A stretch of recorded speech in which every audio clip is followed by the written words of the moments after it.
Hello, Aquarius, and welcome to Involution, your 2017 late spring, early summer reading from Planet Waves. That would be me. My name is Eric Francis Coppolino. It is good to be here with you, and I'm here to tell you something about the Aquarius solar chart and how exactly that revolution is within.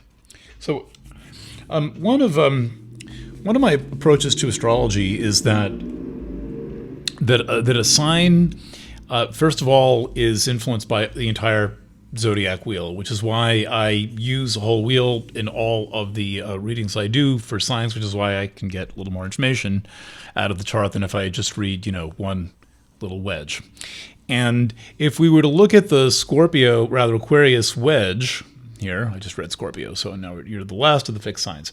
If we look at the Aquarius wedge here, House 1, Aquarius on the eastern horizon, we would see doesn't look like there's anything in Aquarius right now. And it turns out that among most of the major planets, none of the major planets, and among most of the minor planets, Aquarius is itself quiet. How then do we get information about Aquarius? Well, we get it from the position of Saturn, the position of Uranus, and then other activity in the surrounding houses. And here is part 2 of my theory, that all of the houses count toward representing your particular sign, is that the sign and therefore house immediately preceding yours, which is Capricorn, and the one immediately following yours, which is Pisces, will tell you much of what you need to know about what's going on in your sign, particularly if there's not a lot of information coming from the cross that you're on, the fixed cross in this case. Currently, not a lot of planets on the fixed cross. We have to use other techniques to get the information. When we look at Aquarius from the standpoint of the 12th house, the kind of hidden world, and the second house, how you feel about yourself, otherwise known as self-esteem, we find out there's a lot more going on than meets the eye. First of all, for many years, since 2007, and this will last a while, Pluto has been going through your 12th house. Talked a lot about this in my annual readings going back to 2007. I describe this, and if you're interested about the impact of Pluto in Capricorn, look up Planet Waves annual readings. They're pretty easy to find, and all the old ones are open, and just read the Aquarius readings, and you'll get my year-by-year evolutionary analysis of what it means to have Pluto going through your 12th house. But one of the things it means is that you are in closet cleaning mode. You could think of it as multiple lifetime closet cleaning mode. So there is something here about the spiritual work of this time in this incarnation being about finding out, first of all, what's in there. I mean, the first way you clean a closet is you pull all the stuff out of the closet, and Pluto is involved in a process of pulling all the stuff out of the closet. And this, by the way, is a difficult transit. Some astrologers consider Pluto in the 12th, and granted, in your case, solar 12th, not necessarily natal 12th, unless you're Aquarius rising, but consider Pluto in the 12th house to be one of the most challenging transits in all of astrology. So you should know that, and you should know that, in a sense, you're being taken apart, and then beginning pretty soon, you're going to put yourself back together again when Saturn arrives in your 12th house later this year, and there's a whole new story that begins for you, right? So you're in a kind of a deconstruction phase of gaining an understanding of what you are made up of, gaining an understanding of the influence that ancestors and parents both figure. Parents or ancestors, but a third of the influence comes from your parents, and then 2/3 comes from the rest of your ancestors going back numerous generations. This is a process of finding out what's up in the attic, and there's interesting psychological stuff up in the attic, and I think more significantly, there's vital information that is like kind of like previously cryptic information that you need to know about your life that is likely to come from the past and from past relatives and lots of dead people have something to say to you. Let's turn the light up a little bit. This is my fancy digital lighting system. I just blocked the window with this chunk of canvas. All right, so that's going on. Second, we have to skip over Aquarius and we go straight to the second house, and there are 3 slow-moving, challenging points in the second house. Second house is the house of self-esteem, self-respect, self-value, how you feel about yourself.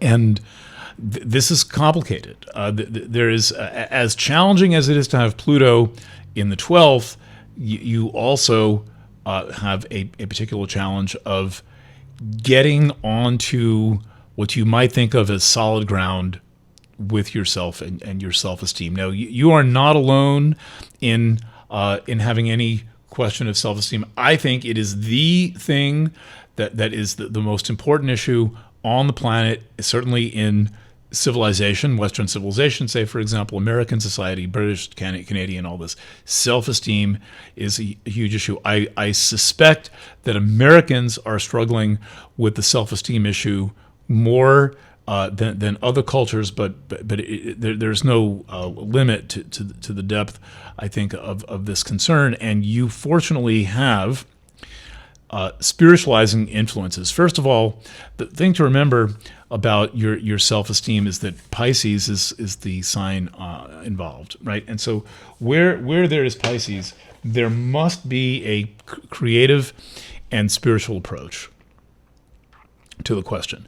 There can never be like a material approach, and remember that that psychotropic meds and alcohol can not heal self-esteem issues, really. You may get practice, for example, I'm not saying you're on meds, but Neptune, Chiron, and Nessus in this house, and the prevalence of Pisces in this house, no matter what, all are suggestive of possibly seeking some kind of a solution in substance, whereas Pisces is very insubstantial. And I would just remind you that while, for example, psychotropic meds can give you practice feeling good, it's merely practice feeling good, and it's not necessarily the real thing. But it's kind of like an example of how it would be if you felt good. Pisces, Chiron or Neptune in Pisces. You need to really know how it feels to feel good. And one of the things that is indicated is the cultivation of empathy. This can be a strange concept to Aquarians. I happen to know good few Aquarians and have bonded with a good few Aquarians. And whether we're talking about the sun in particular, whether we're talking about other planets in Aquarius, particularly Venus, and I've got one strand of hair dangling around here. Don't you love that? There can be a struggle to empathize. It is not easy with Venus or the Sun, Venus or Mercury. Check your chart and see what other planets you have. There is a challenge here to, first of all, take your self-esteem to the level of a spiritual quest. Second, to empathize with others. And that is to say, to feel what they are feeling. Now, what is the first part of this, the spiritual quest? The spiritual quest is you identify in yourself a source. It's like kind of going down into your basement and you find out that there's a well in the basement. Like imagine you buy an old house and you visited the basement when you bought the house, but the owner didn't show you one particular room down there, and the door's only 4 feet off the ground, and you go in, and you find out that there's a well, and you can pump out of the well into your basement. That is an example of a metaphor for a spiritual source. Another is that you learn the power of forgiveness. That you discover that not only is it advisable to attempt even to forgive people, but you recognize this has the power to repair things. And it is very challenging to ego consciousness to think that the one thing that is the most contradictory to the ego, which thrives on divisiveness, fear, and conflict, is just to let go and forgive. It takes nothing really, but it seems like so much on another level. That is another way to connect to spiritual source. And as you do this, you will start to recognize that in a sense, especially for you, with some version of strong Aquarius, that your self-esteem is not coming from you. It's coming from the power of forgiveness, and it's coming from tapping into a source of water that comes in from from beneath you, from your roots, upward from your roots. Okay, so those two things are working in kind of in tandem, right? The closet cleaning and the self-esteem building. Closet cleaning on the one hand, and self-esteem building. Let's shift to a slightly more exciting, though this is important, an exciting part of your chart, which is it still will involve Pluto, but there's a dynamic going on in your chart, which is the Uranus-Eris conjunction. And for Aquarius and Aquarius rising, the Uranus-Eris conjunction is taking place in the third house, right there. See, like, and there's kind of now a permanent bond between Pluto in the 12th, permanent for as long as Pluto is in the 12th, and Eris in the 3rd. So Uranus is about to change sign. That happens next year. This is a brilliantly restless transit for you. This is about setting yourself free from something and possibly acquiring a new home base of some sort, or relocating, or locating, or moving. This is more likely to be a kind of thing that's like 2018, 2019, when the energy settles in and you realize, well, this is nice what I've got here, but I need to break free of something. The breaking free is happening now because Uranus and Eris are conjunct in the 3rd house, and Aquarius is famously the sign of ideas, right? Aquarius people, as far as I know, the ones that I've met, and others who are inventors who I haven't met, or technicians in some way who I haven't met, it is a sign that is intimately associated with theoretical science verging on applied science, right? So it's Aquarius leans toward the theoretical, Virgo can be theoretical but leans toward applied, and you are basically drawing from both the theoretical and the applied sciences thing. You want your ideas to be practical and to manifest, and so you have a lot of, this is brilliant. This is a genius level astrology going on here, to have Uranus Eris in the 3rd house of ideas, in Aries of innovation, right? So you need, by the way, you need work where not only can you feel at home at work, or preferably work at home. Aquarians are almost all made for working at home. But if you don't work at home, you work in an office. The office has to feel enough like home. You have to have like a refrigerator in the office. There has to be a stove in the office. There has to be good water in the office, right? That's, by the way, a function of Cancer on the 6th house. Your work is your home, and can serve as a healing space. But in terms of your ideas, you are on fire with your ideas, and this is being driven. See, I've drawn in these yellow lines. These show this kind of permanent marriage, semi-permanent marriage between Pluto and Eris. And this is going to heat up. You may know that for a couple of years, from like 2011 to 2015, we lived through the Uranus-Pluto square.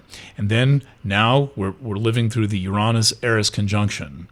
Now the two of those are going to be summed up in one longer-lasting, seemingly endless, driven, verging on explosive aspect, Pluto square Eris. Kaboom. Long process. And that kaboom is you going deep into your consciousness and coming out with better and better and better stuff. I would recommend doing a little bit of reading. I would suggest reading about Nikola Tesla and Buckminster Fuller.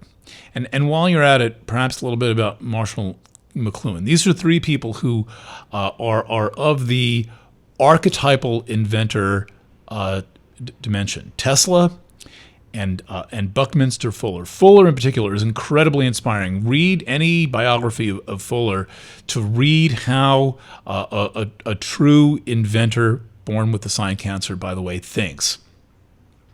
And learn to think a little bit like that. There's a visionary quality to Aquarius, but the problem is that Aquarius can get stuck in its own ideas and needs to bring its ideas out into some practical, testable form, some open experiment rather than conceptual experiment. And rather than repeating the same experiment over and over, you want to advance the experiment and try to see what else you can, make happen. Remembering that the thing you're inventing all along is you're reinventing yourself. And so on one level, the Pluto and Capricorn thing is about finding out, taking apart the old thing, basically taking apart your ancestors' lives, picking through the stuff in the attic, looking for that magic trunk full of notes that your great-great-grandfather, who wished he was an electrical engineer, left behind for you, and then, or your grandma's recipes, whatever it might be. And then the third in Aries is the new thing that's happening. So there's a relationship between the old and the new that is working like a kind of a polarity, where you're dredging up the old and you're experiencing the new, and then they're clashing. It's a square. They are colliding and combining in an effort to make a new element of some kind. And that is the process of your life. There is a sense of perpetual self-discovery and self-reinvention in your charts. And I recognize that this can lack a pragmatic quality, which you have to bring, and it can be exhausting to have to change so much and to constantly be digging into yourself and ferreting out what is new, what must be born, what must be let go of, what must be transcended. All right, let's take a look at a couple of other angles in this chart. All right, I mentioned, actually, let's look at some angles in a new way. So I've mentioned, and this is looking ahead a little bit to 2018, but well worth preparing for, and I'll have more to say about this in the next two 12-sign readings. Where are we? Capricorn. All right, so as I've mentioned a few times, Pluto has been this dismantling, detonating influence in your deepest secret mystery life in the 12th house. It's been the attic thing. What happens when Saturn, your ruling planet, I believe Saturn's the ruling planet of Aquarius, changes signs into Capricorn next year, this begins to stabilize. This is very important for you because you're likely to see how unstable you were feeling when you start to stabilize. You can get ahead of yourself and recognize that there's just been this grinding factor that's just kept you up, wondering, and wanting, moreover, to heal the kind of mystery of your family. The second thing that changes signs, among others, is Chiron changes signs into Aries, where there's been this Again, just tense outer planet restlessness, invention, self-reinvention going on. Chiron in Aries is likely to stabilize that process and give you get you on a little more solid ground about your self-confidence and your self-concept and your your basic belief structure of life. And again, you can get ahead of that. You're not bound by something happening a year in the future. As soon as you know about it, the process is kind of homeopathically activated, and it's game on. All right, now let's talk a minute about this solar eclipse that's developing. The eclipse takes place in late Leo. Where is that here? Good. Late Leo's here. Finally learning how to do this reverse mirror image. So your Aquarius or Aquarius rising or moon opposite sign is Leo. And first, two important things happening in Leo right now. Well, and we could add one that's a little bit minor. I'm going to put in a glyph for Silanunum, an outer planet. All right. First one is an outer planet's making its way into your seventh house. That outer planet is Varuna. Varuna, not so much talked about, orbits our sun. Its orbit is a little bit further out than Pluto. So Pluto's 250 years. Varuna's about 290-year orbit. And it's a new discovery. Varuna was discovered in 2000, so Varuna's only been around for 17 years. And next to no astrologers use it or have even heard of it. Or if they've heard of it, it's like, oh, Varuna. Well, Varuna is a vital planet, particularly for you, because it's entering your relationship house, and it has to do with equality in your relationships. It has to do with finding level ground for the people that you care about, and recognizing that you have to bring your relationships on the level, and there can be no pretense of power in your relationships. There can be no pretense of one person being higher, better, bigger than another person. And this has to go beyond the concept of egalitarianism, beyond the concept of equality, which is an easy concept for Aquarius to contemplate, but it is easier thought than done, is easier said than done. So with that as a precursor, there is a line in the chart, the eighth house cusp. And the eighth house cusp is the line between the relationship and the relationship in its deepened, committed form. So it might be you might think of it as the line between a relationship where there isn't sex and then a relationship where there is sex, or the line between a relationship where you have separate bank accounts and a relationship where you share a bank account, or a not necessarily a good idea, or there should be individual and shared, or a relationship where there is a relationship with the in-laws. Like, in other words, if you're relating to someone, do you meet their parents and their grandparents? That's on the eighth house side. So the eighth house side is the side where you share the bank account, and or you're having sex, and or you meet the in-laws, and or you're somehow written into the will, and or where there's the exchange of resources opens up. You have Virgo on this house. This makes it challenging for you in any event to get the flow of nourishment flowing in the relationship. It can be challenging. And you also have trans-Pluto, this hypothetical point that tends to close the aperture. It tends to narrow things. And you have trans-Pluto there, and this is like trying to force something through a small opening. And the metric here is monitor your generosity and monitor the generosity of the people that you are relating with. Not so much judge, but just notice who's doing the feeding, who's doing the caretaking, who is providing resources in some way. When like that Grateful Dead song, it's time to share what we got of yours because we done shared all of mine. How does that work in your relationships? there's likely to be further you can go toward a mutual opening up and sharing. And it is not necessary to count every penny. It is not advisable to think you have to count every penny. It just simply is not healthy, wholesome, or helpful. And what this is about is that there's this eclipse way late in Leo, and that eclipse is trying to break through into the 8th house and foster an opening of some kind where there can be more sharing in the relationship. And the extent to which you share tends to be a reflection of what you think you have.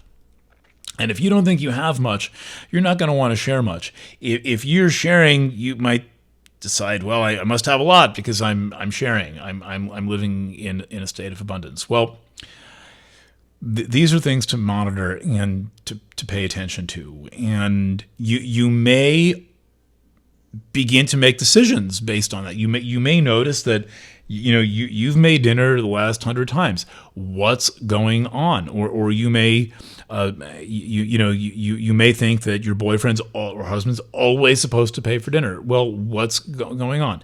It's unlikely to be that imbalanced, but you want to poke around and not take whatever the state of balance is. That's Jonah. Whatever the state of balance is for granted, and allow yourself to question and to contemplate the way in which things can be different. A couple of other bits. I want to just while I'm staring at the Sun and Mercury in the 6th, I want to remind you how important it is that your work environment. Speaking of generosity, that your work environment be a generous environment for you and an environment that you take care of generously. You have Cancer on the 6th house cusp, and that does mean you need to go to the spa every now and then and get pedicures and take bubble baths and all that. But it also describes your work environment, and your work environment must be like home, and home is a place where there is an open sharing. There's no meter on the refrigerator. There's no prices on the menu at home. That's the way your work environment needs to feel for you to be healthy. You may decide you have a long way to go to get there. You may decide, wow, I'm in a cubicle where no one cares about me. Or you may think, wow, I'm so glad I work at home. I'm onto this already. Just a reminder. Second reminder is that Aquarius is the sign of groups. We all know that. And in the house of your career, Scorpio, 10th house, reputation, career, there's this weird little point called Apollon. It looks like a double Jupiter. And Apollon is a planet that is associated with groups. It's about bringing people together. And there is a fairly simple message here, which is that if you want to succeed in your profession, bring people together. And there's an implication, once again, of empathy and of feeling and of generosity. So this chart is giving the same message over and over again. And Aquarius is currently, I think, the subtlest solar chart right now. It's been the most challenging to read and to like what is this chart trying to say? What is the message here? And you may be feeling that question, like what is the message of my life right now? And I've done my best to delineate it, but remember that it's a subtle point, and we could say that it all comes back to doing this closet cleaning. We could say that it all comes back to empathy, which is related to the closet cleaning. We could say that it comes back to self-esteem and having empathy for yourself. That is a high likelihood. And were I born under the sign Aquarius or rising, I am Aquarius moon.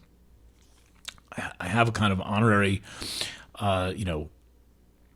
existence as an Aquarian. I think self-esteem is the issue. Self-esteem means holding yourself in esteem.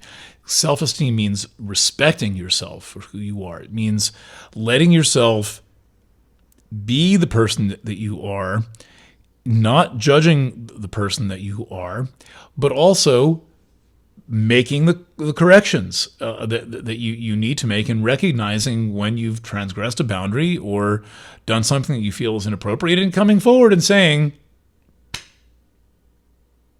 I could do this better.